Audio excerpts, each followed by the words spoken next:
Здравейте и добре дошли отново в моя канал. Днес ще поговорим за една много разпространена грешна представа, че иконите са идоли. Това е често срещан аргумент срещу православната вяра, който създава объркване и недоразумение. В това видео ще обясня защо иконите не са идоли, какво е тяхното истинско предназначение и ще разгледаме библейски примери, които ясно показват, че изображенията могат да имат важно и свято място в духовния живот. Нека започвам. Какво всъщност са идолите? Идолите са предмети, на които хората в древността приписвали божествена сила. Те са покланяли на тези обекти от дърво, камък или метал, вярвайки, че те самите са богове. Това е идолопоклонничество. Да предаваш божествени качества на нещо сътворено и да го поставиш на мястото на Бог. Каква е разликата между икона и идол? Ето къде идва голямото объркване. Иконите не са обекти на поклонение. Те не се почитат заради самия предмет, дървото или бои. Иконата е като снимка на любим човек. Не обичаме хартията, личността, която е изобразена. Почита към иконите е насочена към личността, която те представят. Това може да бъде Христос, Божията майка или светец. Те са средство за духовна връзка и молитва, а не замяна на Бог. Сега да видим какво казва Библия. Да, в 10 Божи заповеди, книга Изход, глава 20, стих 4 до 5, Бог казва: не си прави кумир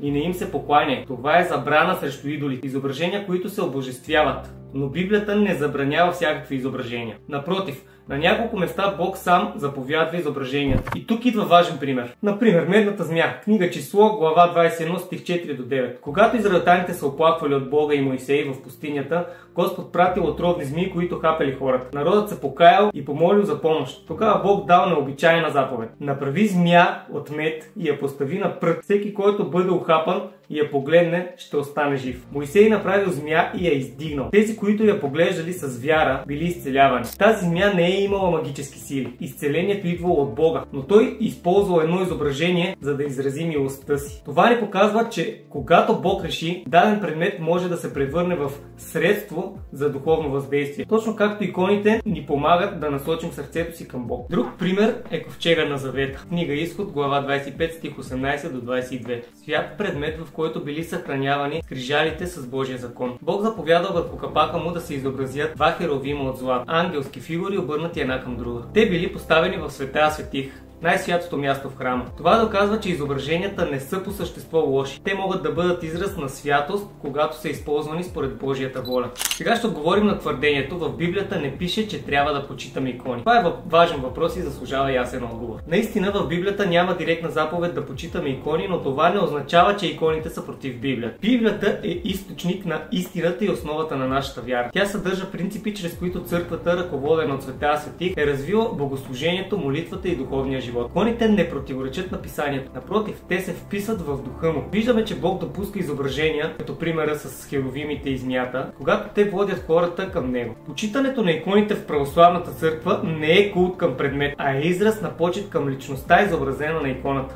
Почитта е насочена към Бога, не към дървото или боите. Църковния отговор. Съборът от 787 година. Заради иконоборческия период църквата свиква Седмия Вселенски събор, Никея 787 година, който окончателно утвърждава, че честта, която се отдава на иконата, се възнася към първообраз. Тоест, ние не се кланяме на иконата като на Бог, а чрез нея почитаме Христос, Божията майка или светеца, който тя изобразява. Това е вяра, одобрена от църквата и съвместима със свещеното писание. В заключение ще кажа: иконите не са идоли. Те не заемат мястото на Бога, нито са обожествяват. Те са прозорци към небето, напомнят ни за вечността, вдъхновяват ни към молитва и покаяние и ни свързват с историята на нашата вяра. Бог многократно е показвал, че материални неща могат да служат за духовни цели. Иконите са точно това – служение чрез красота и памет, а не обожествяване на предмет. Благодаря ви, че гледахте! Ако това видео ви е било полезно, абонирайте се, оставете коментари, го споделете с някой, за когото може да е интересно. До скоро!